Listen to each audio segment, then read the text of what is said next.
যাদের বেলুন ফোটে জন্ম, পার্কের কোনায় চিপায় চাপায় খালি বিলে জন্ম, তোরা তালাশ করে দেখ তোদের জন্মের পেছনে বানরের অবদান আছে না নাই। নিয়ে এসছে ট্রান্সজেন্ডার। ধীরে ধীরে এই শিক্ষা সিলেবাসকে মূর্তি পূজার দিকে নিয়ে যাওয়া হচ্ছিল। কিশোরগঞ্জের ইসলামী শিক্ষা বইয়ের মলাটে পাওয়া গেছে দুর্গার ছবি।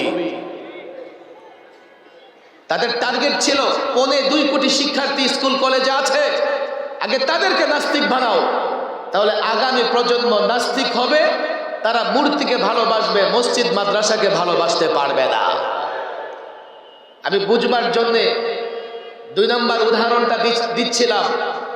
যখন বাংলাদেশকে মূর্তির দেশে পরিণত করবার চক্রান্ত করেছে ফেসিবাদ, পলাতক হাসিনা সরকার, ইসকন এবং তাদের বাপদাদারা মুচকি হেসে তাকে সহযোগিতা করেছে। আজকে একটা কথা ফেসিবাদের পক্ষ থেকে বারবার বলা হচ্ছে যে আমরা আবার আসতেছি। মঞ্চে ওলামায়ে কেরাম আছেন, আল্লাহর গজবে যাদের পতন হয় ওরা ফিরে আসতে পারে না। কেন জানেন? আল্লাহ এটাকে নিদর্শন হিসেবে রাখবেন। এখন যদি ফিরে আসে তাহলে তো সেটা নিদর্শন থাকলো না। ফেরাউনকে ধ্বংস করে নিদর্শন হিসেবে রেখে দিয়েছেন। যোগে যোগে যারা ফেরাউনের পথে ধ্বংস হবে তারাও নিদর্শন হিসেবে থাকবে, তারা কখনো ফিরতে পারবে না। এ কথা এই জন্যই বলছি, অনেক সময় আমাদের কথা শুনতে গিয়ে অনেকের বুকে কাঁপন ধরে যায়। আমরা বলছি আল্লাহর কসম ভয় পাই নাই, যারা শোনেন তারা ভয় পেয়ে যায়। ইদানিং আমি এক প্রোগ্রামে গিয়েছি, আমি কথা বলবার পরে একজন বড় করুণ কণ্ঠে আমাকে বলছেন, হুজুর এগুলো কি না বললে হয় না? আমি বললাম, এখনো ফেসিবাদের ভয় আপনার ভেতর থেকে দূর হয় নাই। হুজুর আবার আসলে তো সমস্যা।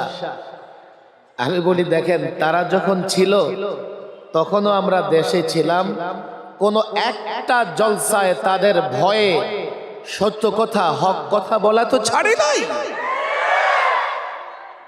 আবার আসবে, সেই বয়ে হক বলা ছেড়ে দেব? যদি আসে, আমি থাকি আর না থাকি, হকের জান্ডা বাহিরা অবশ্যই তাদের বিরুদ্ধে লড়াই করবে। আর যাতে লড়াই করতে পারে এই জন্যই তৈরি করে যাচ্ছে। ভয় নেই, নির্ভয়ে কথা শোনেন, কথাগুলো বুঝবার চেষ্টা করেন। ওলামাদের কাছে আমি ইমতিহান স্বরূপ কথাগুলো রেখে যাব এবং ওলামাদের হাতে পায়ে ধরে অনুরোধ করব, যদি আমার কথা আপনাদের কথা, আমার ব্যথা আপনাদের ব্যথা মিলে যায়, আমরা যদি একই মনের হয়ে যাই, তাহলে এই কথাগুলো কি করে ব্যক্তি, সমাজ, রাষ্ট্রে বাস্তবায়ন করা যাবে আপনারাও ফিকির করবেন। আমাদের কণ্ঠ বাজতেছে বটে, কিন্তু আল্লাহর কসম আমি এটা মনে করি না যে আমি বড় বুজুর্গ, আমি বড় আলেম, আমি বড় শিক্ষিত, আমি বড় পণ্ডিত। বরং আমি মনে করি আমার কথাগুলো আপনাদের সামনে প্রস্তাব হিসেবে থাকবে।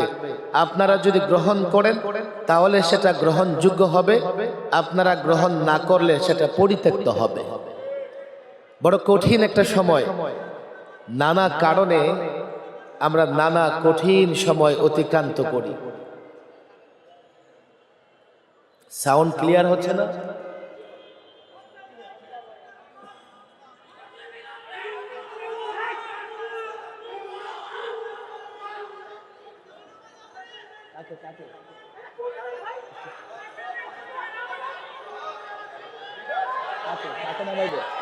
আস্তে আস্তে আস্তে, চুপ চুপ চুপ, বসি বসি বসি, দেখো দেখো দেখো, বসো বসো বসো। আস্তে, কার বিরুদ্ধে? কার বিরুদ্ধে?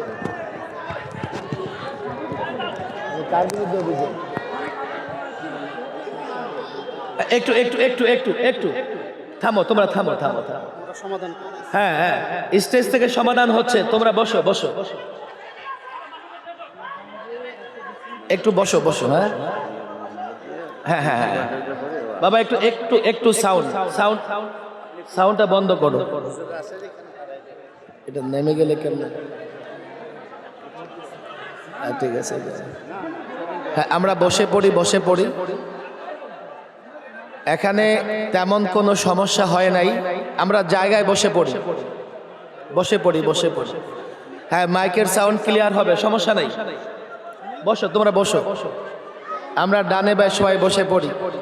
একটু তাকবীর দেই সকলে উঁচু আওয়াজে, আল্লাহু আকবার। মাইকের সাউন্ড কোথায়? মাইক ক্লিয়ার করো, সব সাউন্ড দাও। হ্যাঁ বলো আল্লাহু আকবার। আচ্ছা মাইকের সাউন্ড ক্লিয়ার হবে। আমি ছাত্র ভাইদের বলি, হ্যাঁ তোমাদের বিষয়গুলো আসাতিজা ইকরাম মঞ্চে আছেন, সেটা বিবেচনা করবেন। আমরা সেদিকে দৌড়ে কেউ না যাই, কোনো সমস্যা হয় নাই, নিজের জায়গায় থাকি। এখানে আমরাই আমাদের ছাত্র, আমাদের আসাতিজা ইকরাম। একটু একটু তোমরা একটু সাউন্ড বন্ধ করো, ইনশাআল্লাহ সব ঠিক হয়ে যাবে। আবার একটু স্লোগান দিই, আল্লাহু আকবার। এত জোরে দিতে হবে যাতে দিল্লি কেঁপে ওঠে, এত জোরে স্লোগান দিতে হবে যাতে তেল আবিব কেঁপে ওঠে, রেড হাউস থেকে হোয়াইট হাউসে কম্পন সৃষ্টি হয়ে যায়। বলে আল্লাহু আকবার, নারে তাকবীর, লিল্লাহি তাকবীর, আল্লাহু আকবার। নিজ নিজ জায়গায় বসে যাই, একটু শান্ত হই।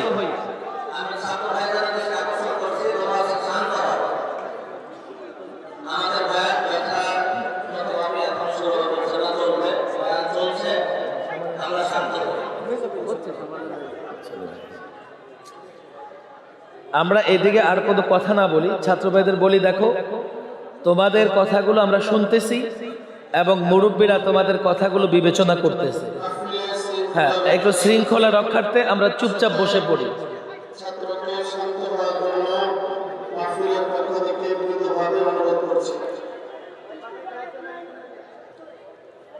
আমরা ইদানিং একটা বিষয় খুব লক্ষ্য করছি, বাংলাদেশকে অস্থির করবার জন্য একটা গোষ্ঠী, একটা সংগঠন, একটা সন্ত্রাসী সংগঠন নৈরাজ্য সৃষ্টির পায়তারা করতেছে। 2600 আলেম মাদ্রাসার ছাত্র টুপি দাড়ি বলা যুবকদের গ্রেফতার করে 2 থেকে 3 বৎসর পর্যন্ত জেলখানায় আবদ্ধ রেখে নির্যাতন করা হয়েছে। আর আমরা 72 জন আলেম, যাদেরকে কাশিমপুর হাই সিকিউরিটি কারাগারের ফাঁসির সেলে 24 ঘন্টা তালাবদ্ধ করে রাখত। আমি ইদানিং প্রায় বলি, ডেমরার হাফেজ খায়রুল ইসলাম, যার বুকে পাড়া দিয়ে পুলিশ অফিসার বলেছে, তোর খোদা কোথায়, তোর আল্লাহ কোথায়? আমাদের সঙ্গে রিমান্ডে, কোর্টে, জেলখানায় যে আচরণ করা হয়েছে, এগুলো ভাষায় বর্ণনা করা যাবে না। কারাগারেও একজন আলেমকে বেদম পিটানো হয়েছে, কারাগারের ভেতরেও একজন আলেম নির্যাতনের শিকার হয়েছে। একজন আলেমকে জাতির সামনে ভয়ঙ্কর হিসেবে পেশ করবার জন্য হেলমেট, বুলেট প্রুফ জ্যাকেট, হাত কড়া, ডান্ডা বেরি পরিয়ে দিনের পর দিন আদালতে টেনে হেঁচড়ে বেরিয়েছে। আমার তো মনে হয় সেটা গতকালের কথা। আজকে আল্লাহ তাবারক ওয়া তাআলা সময় পরিবর্তন করে দিয়েছেন। যেভাবে তারা আলেমদেরকে অপমান অপদস্থ করবার চেষ্টা করেছে, এখন তারা সেভাবেই অপমান অপদস্থ হচ্ছে। বলবেন যে সমান সমান, নো, আমাদের আদালতে তুলেছে, আইনজীবী পর্যন্ত চোখের পানি ফেলেছে। আর তাদেরকে আদালতে তোলা হয় তো জনগণ পচা ডিম নিক্ষেপ করে। আমাদের আদালতে তুলেছে, বাংলাদেশের 4 লক্ষ মসজিদ থেকে দোয়া হয়েছে, আর তাদেরকে আদালতে তোলা হয় তো 4 লক্ষ মসজিদে তাদের গ্রেফতারের কারণে লোকেরা আল্লাহর শুকরিয়া আদায় করতেছে। এক নয়, 16 বছর যখন আলেমরা জুলুম সহ্য করেছে,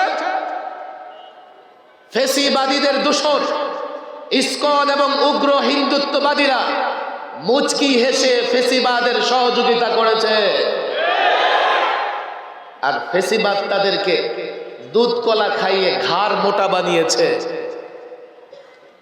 আজকে তারা চট্টগ্রামে, ইসলামাবাদ, সে চট্টগ্রামে দাঁড়ায় স্লোগান দেয়, একটা একটা মুসলমান ধর, ধৈরে ধৈরে জবাই কর। তারা মনে করতেছে আমাদের ঘাড় যথেষ্ট মোটা হয়েছে, এখন আমরা মুসলমানদের ঘাড় ভেঙে দিব। যেমন তাদের দেশের মিডিয়াগুলো প্রতিদিন প্রপাগান্ডা অপপ্রচার চালাচ্ছে আর বলতেছে বাংলাদেশের গলা টিপে দেবে, বাংলাদেশকে গলা টিপে হত্যা করবে।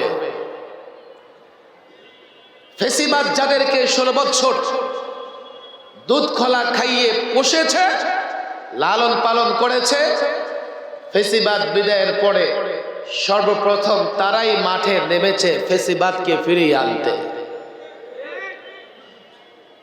ফেসিবাদকে ফিরিয়ে এনে তারা আবার আলেম ওলামাদের উপর টর্চার করতে চায়, জুলুম করতে চায়। 2 নম্বর কারণ, গত 16 বছরে বাংলাদেশে ইসলাম আক্রান্ত হয়েছে।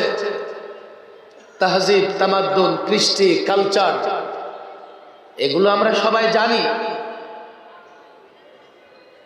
জঙ্গিবাদের ক্যারেক্টার, বৈশিষ্ট্য, আলামত পত্রিকায় প্রকাশিত হয়েছে। কি? টাকনুর উপরে কাপড় পরলে জঙ্গিবাদ, সালাম দিলে জঙ্গিবাদ, সুবহানাল্লাহ, আলহামদুলিল্লাহ, জাযাকুমুল্লাহ বললে জঙ্গিবাদ। পত্রিকায় ইশতেহার দেওয়া হয়েছে, বিজ্ঞাপন দেওয়া হয়েছে যে এগুলো জঙ্গিবাদের আলামত। আর আমাদের সামনে নানা ইউনিভার্সিটির ছাত্ররা চোখের পানি ছেড়ে দিয়েছে। হুজুর, এতদিন অনেক কটূক্তি শুনেছি, ইয়ারকি শুনেছি, ভয় পাই নাই।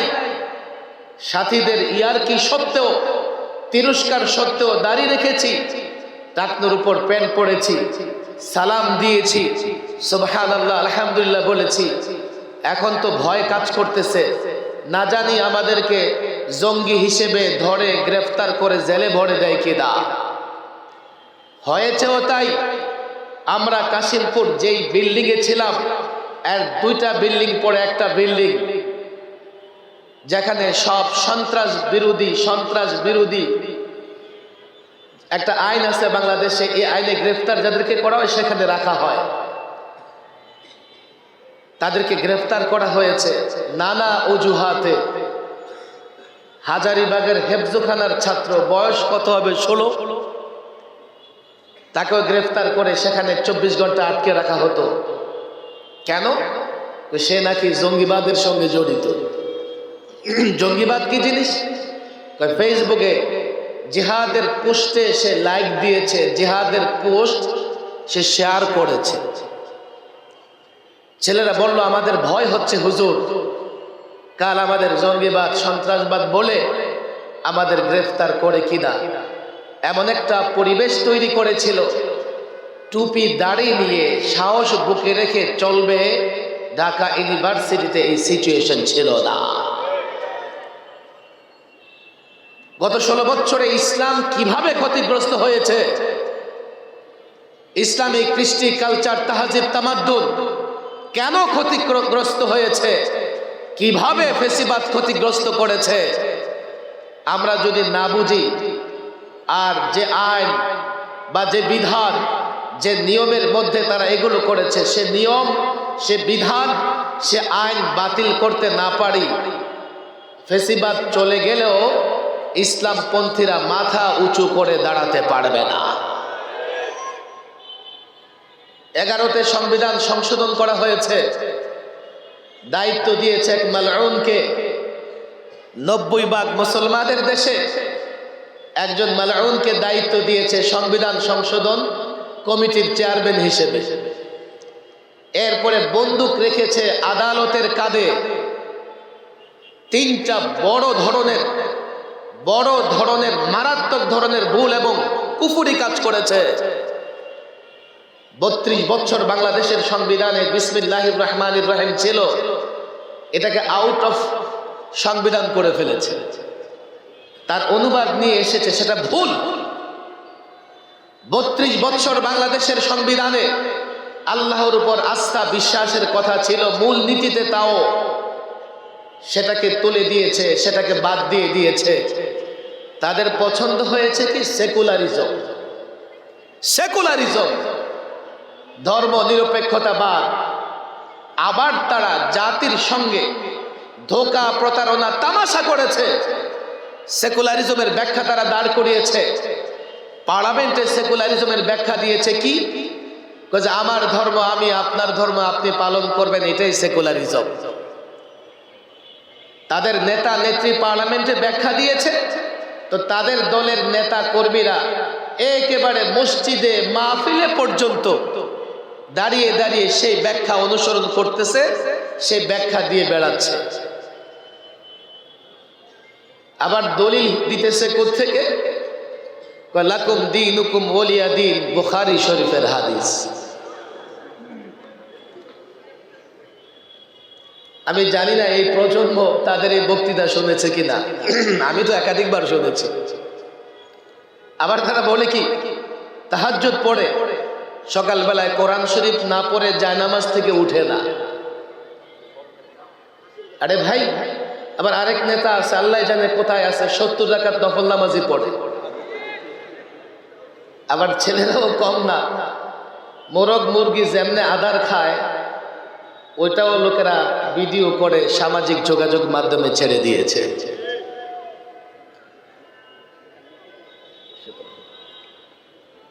আচ্ছা, একজন মানুষ নিয়মিত কোরআন শরীফ পড়ে, অথচ লাকুম দীনুকুম ওয়ালিয়া দীন কোরআনের কোথায় আছে জানে না, কেমনে হয়?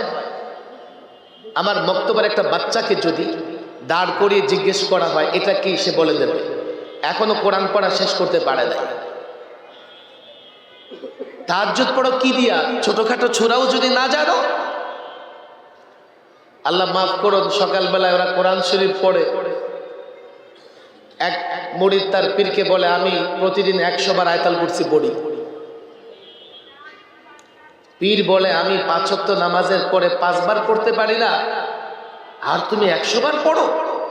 কেমনে পড়ো? হুজুর কেমনে পড়ি মানে? তসবিহ হাতে নিয়ে কুরসি কুরসি কুরসি কুরসি।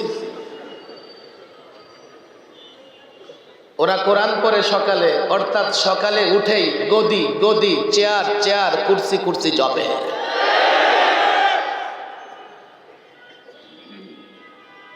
ঢাকার ছেলে, ঢাকার ওলামা একরাম নিঃসন্দেহে সচেতন। আমরা ইসলাম প্রতিষ্ঠা করতে চাই, আমাদের বুঝতে হবে ইসলাম প্রতিষ্ঠার পথে বাধা কি, প্রতিবন্ধকতা কি। আমরা যদি বাধা প্রতিবন্ধকতা চিহ্নিত করতে না পারি, তো চলতে চলতে যখন বাধা প্রাপ্ত হব, হতাশ হয়ে ফিরে আসব। কিংবা অনেক মেহনত করব, মেহনত করবার পরে দেখব সফলতা নাই, তখন মেহনত ছেড়ে দিয়ে পিছপা হয়ে যাব। আমি তো বলি, বাংলাদেশ সহ নানা মুসলমান রাষ্ট্রে ইসলাম প্রতিষ্ঠায় সবচাইতে বড় বাধা হচ্ছে সেকুলারিজম, ধর্ম নিরপেক্ষতা। এই সেকুলারিজম যখন প্রতিষ্ঠা করা আরম্ভ করেছে, সেকুলারিজম মানে তো ধর্মহীনতা। তারা এটাই বলে, রাষ্ট্রের কেন ধর্ম থাকবে, রাষ্ট্রকে নামাজ পড়বে, রাষ্ট্রকে রোজা থাকবে। আমি বলি, আরে ব্যাককলের দলেরা, তোরা আমাদের কি মনে করো, রাষ্ট্রকে কথা বলবে তো রাষ্ট্র ভাষার দরকার কি আছে? আবার তোরা রাষ্ট্রীয় সঙ্গীত নির্বাচন করে রেখেছ, রাষ্ট্র মাঝে মধ্যে গুনগুনায় গান গায়, রাষ্ট্র ভাষা আছে, জাতীয় সঙ্গীত আছে, এমনকি জাতীয় পাখিও আছে। এমনকি জাতীয় ফলও আছে। আজ পর্যন্ত কাঁঠালের সঙ্গে অভিমান করে আম এ কথা বলে নাই যে তোরা কাঁঠালকে জাতীয় ফল বলস, আজ থেকে আমি আর বাংলাদেশে জন্মাবো না। অপমান বোধ করে নাই কোনোদিন কাঁঠাল। তোমরা দোয়েলকে জাতীয় পাখি বানিয়েছ, বকের মতো লম্বা গাড়, লম্বা গলা, ধবধবে সাদা পাখি অভিমান কোনোদিন করে নাই যে বাংলাদেশে আন্ডা বাচ্চা দিব না। তোমরা দোয়েলকে কেন জাতীয় পাখি বানিয়েছ? জাতীয় কোনো হওয়া মানে অন্য কাউকে দেশ ছাড়া করা নয়, এটা একটা মর্যাদা, সম্মান। তাহলে 90% মুসলমানের দেশে ইসলাম রাষ্ট্রীয় সম্মান পাবে, এটাই তো স্বাভাবিক। তোদের মাথায় গোবরের গোডাউন আছে, কেননা তোদের বাপ দাদারা গোবর আর পেশাব খায়।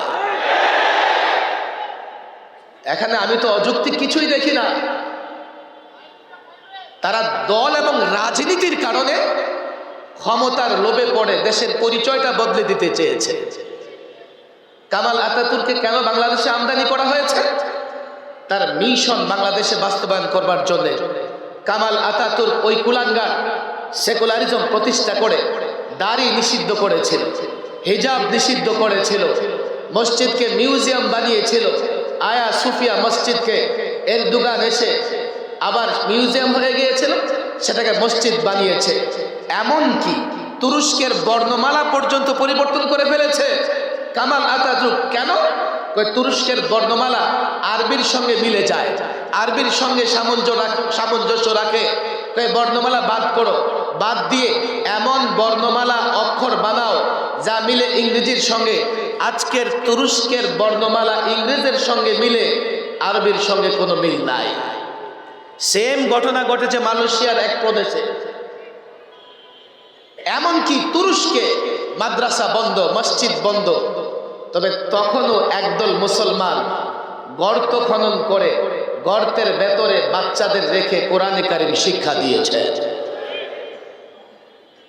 সেটা তুরস্কের ঘটনা। বাংলাদেশের ঘটনা কি?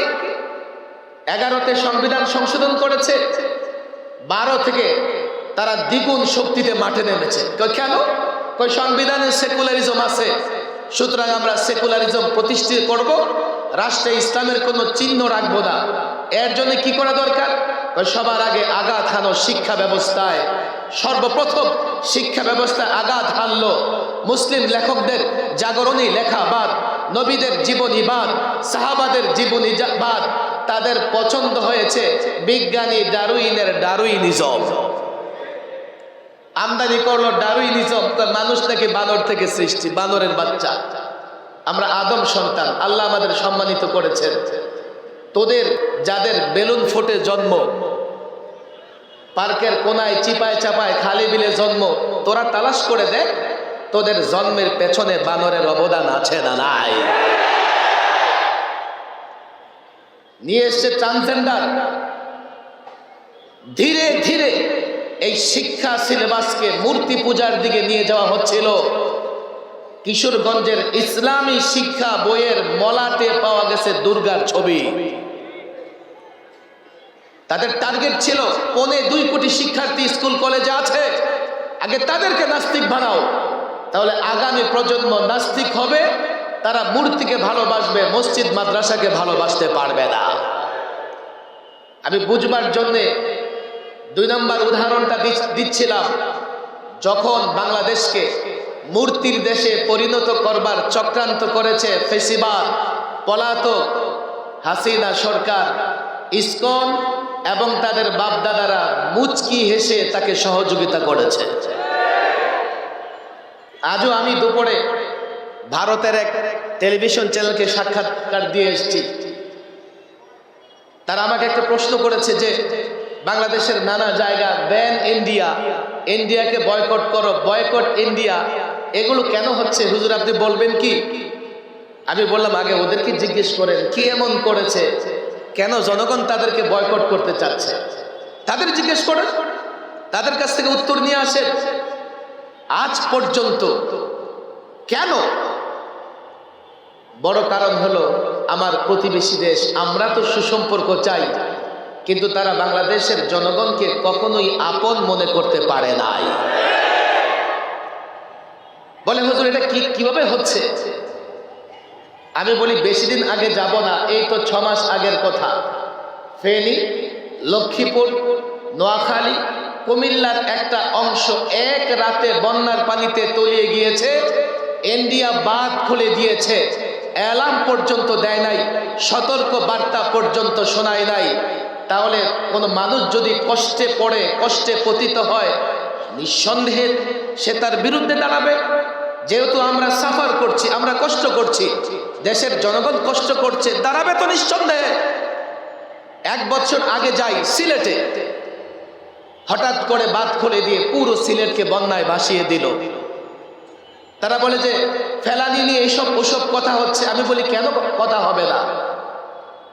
53 বছরে আজ পর্যন্ত যত চিৎকার আমরা করেছি, সীমান্তে নিরীহ মানুষের হত্যা বন্ধ হয় নাই। তিস্তা ফারাক্কার সমস্যার আজ পর্যন্ত সমাধান হয় নাই। তারপরেও নাকি ফেসিবাদের স্বামী স্ত্রীর সম্পর্ক ছিল তাদের সাথে। আমাদের তাদের সাথে সম্পর্ক স্বামী স্ত্রী। আবার বলে এতটা দিয়েছি, ভারত মনে রাখবে। হ্যাঁ, স্বামী স্ত্রীর সম্পর্ক মনে রেখেছে, এখন তোমাকে তারা আশ্রয় দিয়েছে। বাংলাদেশের মানুষ কেন ক্ষুব্ধ হবে না? বাংলাদেশের মৌলিক সমস্যাগুলোর একটাও তোমরা সমাধান করো নাই। উল্টো মানুষের ইচ্ছা আকাঙ্ক্ষার বিরুদ্ধে গিয়ে জালেম এবং ফেসিবাদকে তোমরা সহযোগিতা করেছো। বলে যে আপনার বক্তব্য প্রচার করে দেব। আমি বললাম হ্যাঁ, প্রচার করে দাও। আমরা চাই প্রতিবেশী রাষ্ট্রের সাথে মর্যাদাপূর্ণ একটা সম্পর্ক। যদি আমাদেরকে তারা গোলাম মনে করে, দাস মনে করে, 16 কোটি মানুষ লাগবে না, 16 লাখ লাগবে না, 16,000 মানুষ যে কোনো ফেসিবাদের বিরুদ্ধে রুখে দাঁড়াতে সক্ষম। ইতিহাস তারা ভালো জানে, তারা জানে মোহাম্মদ বিন কাসিমের কথা, তারা ভালো জানে মোহাম্মদ বিন কাসিমের ইতিহাস। আমি যে কথা বলছিলাম, 2 নম্বর উদাহরণ আমার।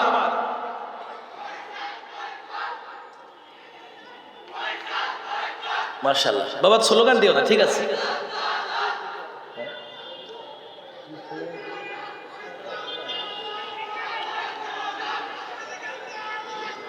দুই নম্বর বিষয় যেটা আমি বলছিলাম, গত 16 বছরে ইসলামী সংস্কৃতি, তাহজিব, তামাদ্দুন, সিলেবাস যখন আক্রান্ত হয়েছে, তো এই ইসকন এবং তাদের লোকেরা, তাদের সদস্যরা মুচকি হেসে ফেসিবাদের গোলামি করেছে, ফেসিবাদের সহযোগিতা করেছে।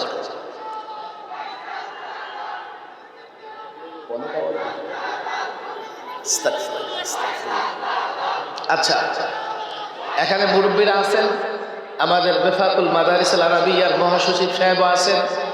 মুরব্বীরা যা বলবেন আমরা শুনবো ইনশাল্লাহ, এর ব্যতিক্রম করব না, বয়ান চলবে। তো এই যে আমি 2টা ইস্যুর কথা বললাম, আমার দিকে আপনারা তাকান। প্রথম ইস্যুটা ছিল যে বাংলাদেশে গত 16 বছরে সবচাইতে বেশি জুলুম করা হয়েছিল আলেম ওলামাদের উপরে। আর 2 নম্বর বিষয় যেটা, যে এই যে ইসলাম, মুসলমান, ইসলামী কৃষ্টি, কালচার, তাহজিব, তামাদ্দুন, এগুলো ধ্বংস করবার জন্যে ফেসিবাদ যে চক্রান্ত করেছিল, আমরা এখন একটা উদ্যোগ নিয়েছি। সে উদ্যোগটা কি? আমরা সংবিধান সংশোধন করব, আমরা শিক্ষা পাঠ্যক্রম সংস্কার করব। আমি ছাত্র জনতাকে বলি, যখন এই অন্তর্বর্তীকালীন সরকার আলেমদের সহযোগিতা নিয়ে এই সংস্কার কার্যক্রম শুরু করেছে, ফেসিবাদ যত সংস্কার কাজ আছে, সংবিধান থেকে শিক্ষা, সবগুলো কাজকে তারা বাধাগ্রস্ত করতে চায়। ছাত্র ভাইদের বলি, ওলামা একরাম এখানে আছেন, করজোর নিবেদন আপনাদের কাছে, দেখেন এই বিষয়গুলো আমাদের সামনে থাকা দরকার। এই বিষয়গুলো না থাকলে আমরা সামনে কোনো পদক্ষেপ নিতে পারবো না। অনেক কথা আছে, অনেক ব্যথাও আছে, কিন্তু এই 2টা ইস্যু, সংবিধান এবং আমাদের শিক্ষা পাঠ্যক্রম, শিক্ষা সিলেবাস, এই 2টা আমাদের যথেষ্টভাবে এই 2টা নিয়ে মেহনত করতে হবে। আমি কদিন আগে আরেক মিডিয়া ইন্টারভিউ দিয়েছিলাম, আমাকে প্রশ্ন করে কি, আপনারা কথায় কথায় স্কুল কলেজের সিলেবাস নিয়ে কথা বলেন কেন? আমরা তো আপনাদের মাদ্রাসার সিলেবাস নিয়ে কথা বলি না, আমরা তো আপনাদের মাদ্রাসার সিলেবাস নিয়ে কথা বলি না, আপনারা স্কুলের সিলেবাস নিয়ে কথা বলেন। এই অধিকার, এই দায়িত্ব আপনাদের কে দিয়েছে? আমাকে বলা হলো, প্রশ্ন করা হলো, আমি বললাম এই অধিকার আমাদের দেশের জনগণ দিয়েছে। এরপরে তারা বলে কি জনগণ অধিকার দিয়েছে? কোন নির্বাচনে অধিকার দায়িত্ব পেয়েছে? আমি বললাম নির্বাচন, ইলেকশনে নয়, এই দায়িত্ব জনগণ আমাদেরকে সিলেকশনে দিয়েছে। বলে কারা সিলেকশন করেছে আপনাদেরকে? কারা করেছে? কিভাবে করেছে? আমি বললাম তোমাদের ভালো জানবার কথা, কেননা 14 থেকে এই পর্যন্ত অটো এমপি হওয়া, জনগণের ভোট ছাড়া এমপি হওয়ার অনেক নজির আছে। প্রতিদ্বন্দ্বী যদি না থাকে, একটা প্রার্থী হয়, তো ভোট লাগে না, ভোটের আগে নির্বাচিত হয়ে যায়।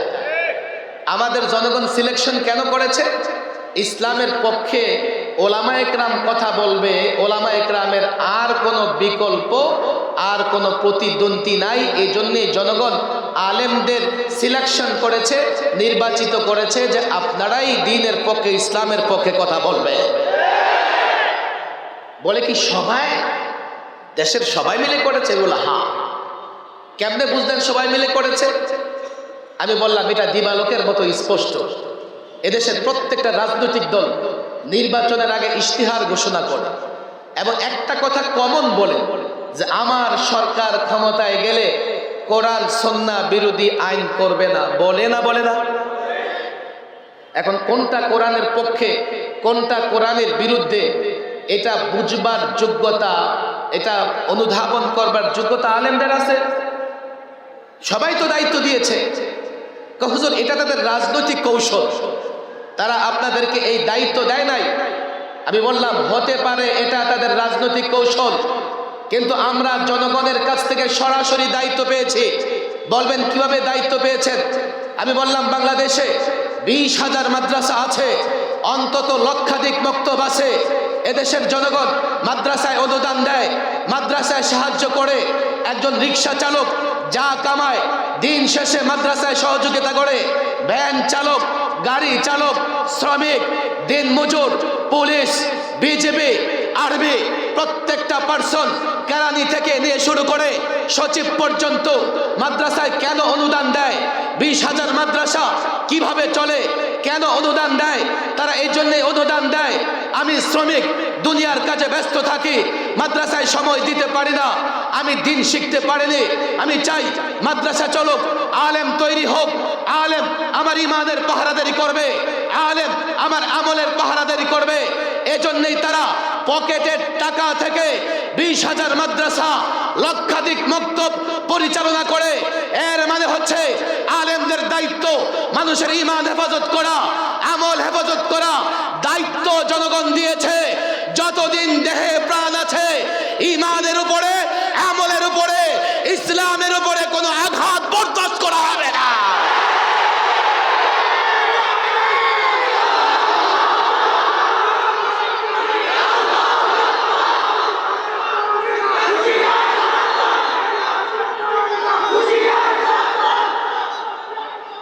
আমি তো বলি দেখো, ইসকনের বড় টার্গেট ছিল সংবিধান সংস্কারকে বাধাগ্রস্ত করা। ইসকনের বড় টার্গেট হচ্ছে শিক্ষা পাঠ্যক্রম যাতে সংস্কার না করা যায় সেটাকে বাধাগ্রস্ত করা। ইসকনের টার্গেট হচ্ছে ফ্যাসিবাদের বিচার বাধাগ্রস্ত করা। ইসকনের টার্গেট হচ্ছে ওলামাদের উপর আবার সেই জুলুমের ধারা ফিরিয়ে আনা। মাদ্রাসা বন্ধ করা, মসজিদ বন্ধ করা। আল্লাহর কসম করে বলি, হতে পারে 16 বছরে দুধ খোলা খেয়ে ইসকনের ঘাড় মোটা হয়েছে। আল্লাহর কসম, তাওহীদি জনতা স্লোগান দিলে বাংলাদেশের ইসকন নয়, দিল্লি পর্যন্ত কেঁপে উঠবে।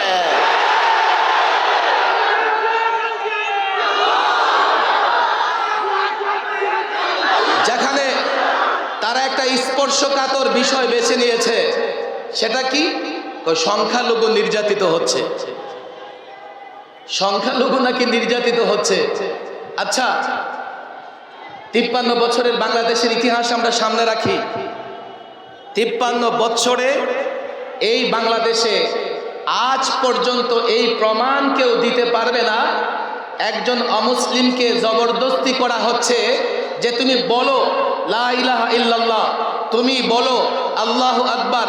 এমন কোনো অডিও, ভিডিও, রেকর্ড কিংবা এমন কোনো প্রমাণ এই বাংলাদেশে আছে? অথচ প্রতিবেশী রাষ্ট্রে প্রায় কিন্তু এগুলো হচ্ছে। প্রতিবেশী রাষ্ট্রে আমরা দেখছি মুসলমান যুবককে জোর করে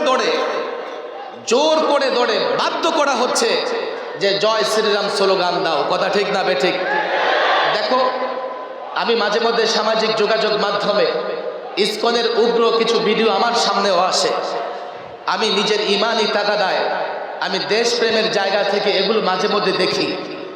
তাদের ভেতরে এতটা ক্ষোভ, তারা এতটা উত্তেজিত, তারা রামের নামে এত জোরে স্লোগান দেয়।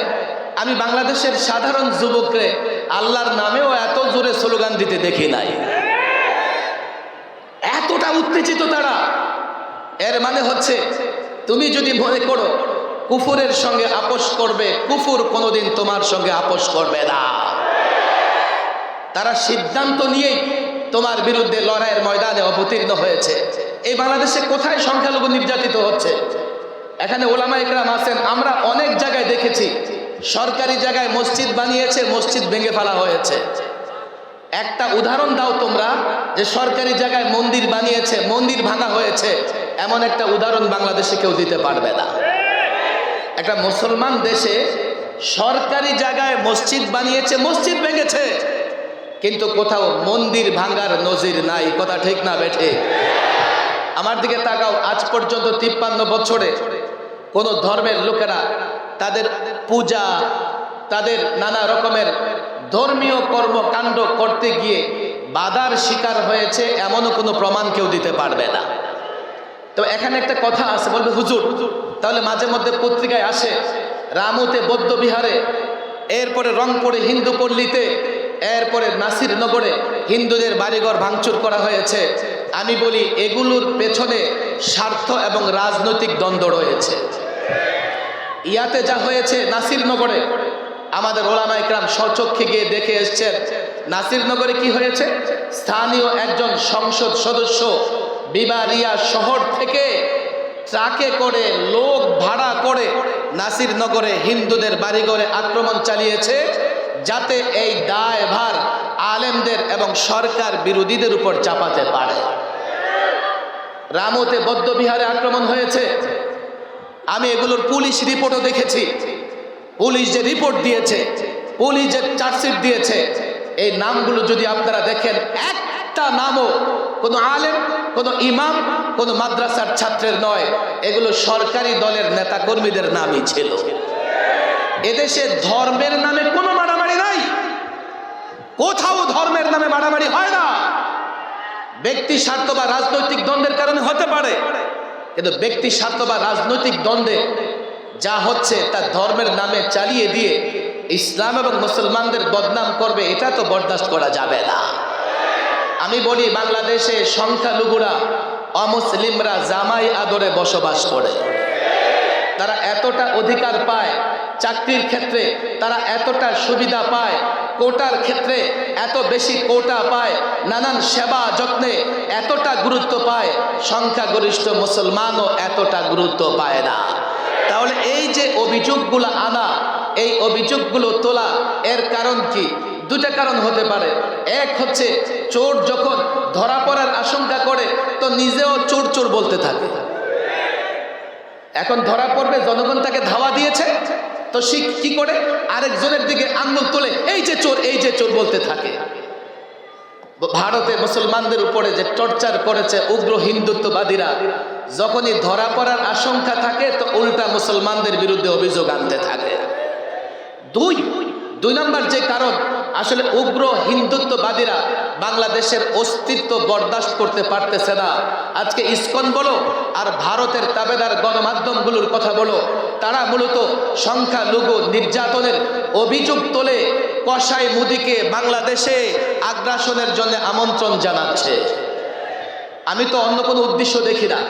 ইসকন বা ভারত পূজারীরা তারা কসাই মুদিকে আমার এখানে শিক্ষিত সমাজ থাকতে পারে, তারা বলবে না হুজুর, না, বাংলাদেশে কখনো ভারত আগ্রাসন চালাবে না। কে বলেছে? আপনি ইতিহাস দেখেন, হায়দ্রাবাদ একটা স্বাধীন রাষ্ট্র ছিল, এক রাতে হায়দ্রাবাদ আগ্রাসন চালিয়ে দখল করে নিল। কাশ্মীর একটা স্বাধীন রাষ্ট্র, 70 বছর ধরে নির্যাতিত হচ্ছে কাশ্মীর জনতা। সর্বশেষ সেনা শাসন জারি করে কাশ্মীরিদের সমস্ত অধিকার তারা কেড়ে নিয়েছে। আজকে কাশ্মীরের অবস্থা জানো? কাশ্মীরে মাদ্রাসা তো নাই বটে, ইসলামিক কিন্ডার গার্ডেন পর্যন্ত তারা বন্ধ করে দিয়েছে। তাহলে এতটা নিরাপত্তা তুমি কোত্থেকে পেলা? এতটা নিরাপদ তুমি কি করে অনুভব করো যে নরেন্দ্র মোদী, কসাই মোদী বাংলাদেশে আগ্রাসন চালাবে না? আমার দেশের যারা অতি শিক্ষিত পণ্ডিত তারা বলবে হুজুর আগ্রাসন চালালে কি করব, আমাদের তো কিছুই করার নাই, আগ্রাসন চালালে কি করব, আমরা তো প্রতিরোধ করতে পারবো না, আগ্রাসন চালালে কি করব, আমরা তো তাদের মোকাবেলায় দাঁড়াতে পারবো না। আমি বলি কে বলেছে? তোমরা যারা কাপুরুষ আছো তো হাতে চুরি পরে ঘরের কোনায় বসে থাকো। একজন আলেম, একজন ইসলাম প্রেমিক বেঁচে থাকতে ভারতের কাছে মাথা নত করবে না।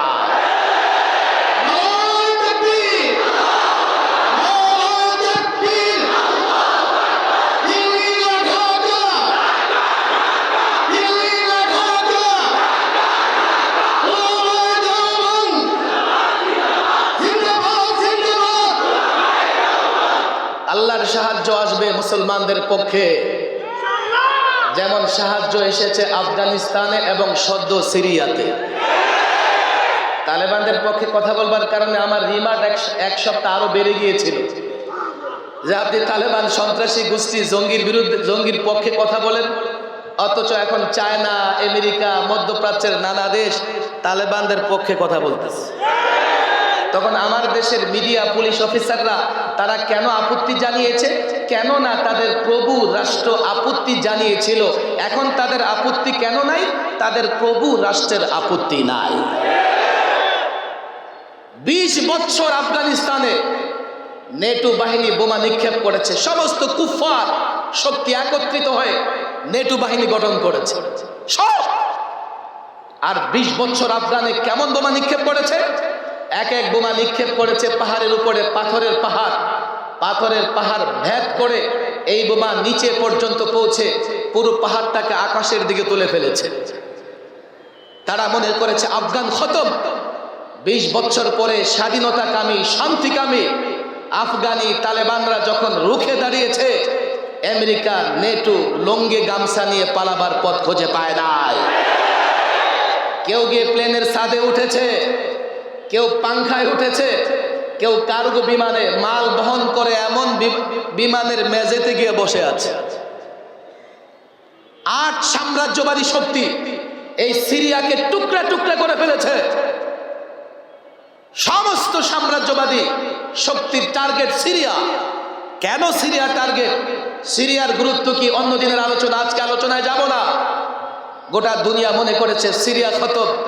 আজকে ইসলামপন্থীদের বিজয় একথাই প্রমাণ করে মুসলমান এবং ইমানদারদের কেউ পৃথিবীতে পরাজিত করতে পারবে না। আমাদের শক্তি ইমান, আমাদের শক্তি ইসলাম। আল্লাহর কসম করে বলি, ইমান ইসলামের কারণে এক একটা মুসলিম সন্তান, বাচ্চা থেকে বাচ্চা অ্যাটম বোমার চাইতে শক্তিশালী। আল্লাহর কসম করে বলি, ভারত তাদের মিত্র ইসরায়েল একসঙ্গে হয়েও যদি কোনোদিন বাংলাদেশে আগ্রাসন চালায়, আল্লাহর কসম আগ্রাসন হবে বাংলাদেশে, ভারত টুকরা টুকরা হয়ে যাবে। আমরা বাংলাদেশকে তাদের অধীনস্থ করতে দেব না। আল্লাহর কসম করে বলি, 1500 বছর আগে মদিনাতুল মুনাওয়ারাকে ইসলামী রাষ্ট্র প্রতিষ্ঠা করবার কারণে কাফের, বেঈমান, ইহুদি, নাসারা, মদিনার ভেতরের মুনাফিক, আহজাব, সমস্ত দল, সমস্ত গোত্র একত্রিত হয়ে মদিনা আক্রমণ করেছে। সাহাবায়ে কেরাম আল্লাহর পয়গম্বরের নেতৃত্বে খন্দক খনন করে মদিনা হেফাজত করেছে। কতটা কষ্ট করেছে, রাত দিন মেহনত করেছে, নামাজ কাজা হয়ে গেছে, খাওয়ার সময় পায় নাই, খাবার ছিল না, পেটে পাথর বেঁধেছে। কেন? মদিনা আক্রান্ত হলে ইসলাম আক্রান্ত হবে, মদিনা আক্রান্ত হলে পয়গম্বর আক্রান্ত হবে, মদিনা আক্রান্ত হলে মুসলমান মা বোনেরা আক্রান্ত হবে। আল্লাহর কসম, আমি আমি দেশটা পেয়েছি ইসলামের জন্য, দেশ পেয়েছি ইসলামের কারণে। বাংলাদেশ আক্রান্ত হলে আলেম আক্রান্ত হবে, বাংলাদেশ আক্রান্ত হলে কোরআন আক্রান্ত হবে, বাংলাদেশ আক্রান্ত হলে হাদিস আক্রান্ত হবে, মসজিদ আক্রান্ত হবে, মাদ্রাসা আক্রান্ত হবে, আমার মা, আমার বোন, আমার কন্যা আক্রান্ত হবে। সাহাবাদের চেতনা ধারণ করে, আল্লাহর নবীর আদর্শ ধরে, আল্লাহর কসম যেদিন আগ্রাসন চালাবে সেদিন থেকেই জিহাদ প্রতিরোধ যুদ্ধ শুরু হয়ে যাবে।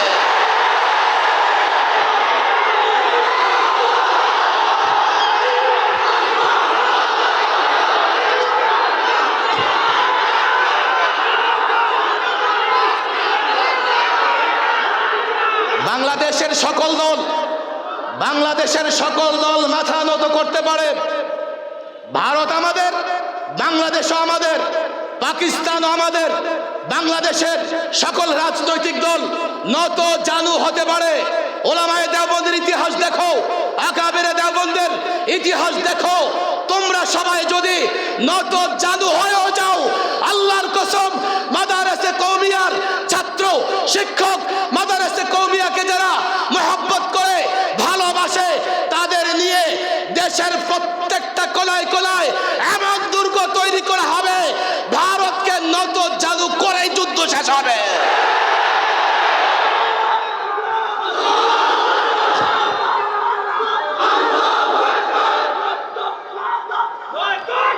কথা একেবারে স্পষ্ট, বাংলাদেশ আমরা ইসলামের জন্য পেয়েছি।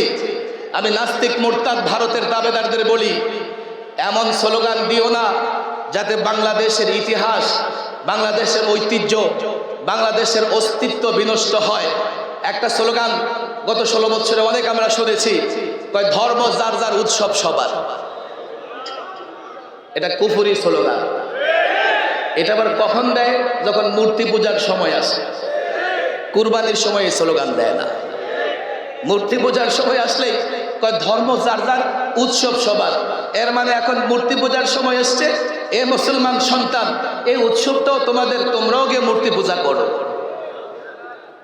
হ্যাঁ, আমরা এতটুকু সহনশীল, ধর্ম যার যার, রাষ্ট্র সবার।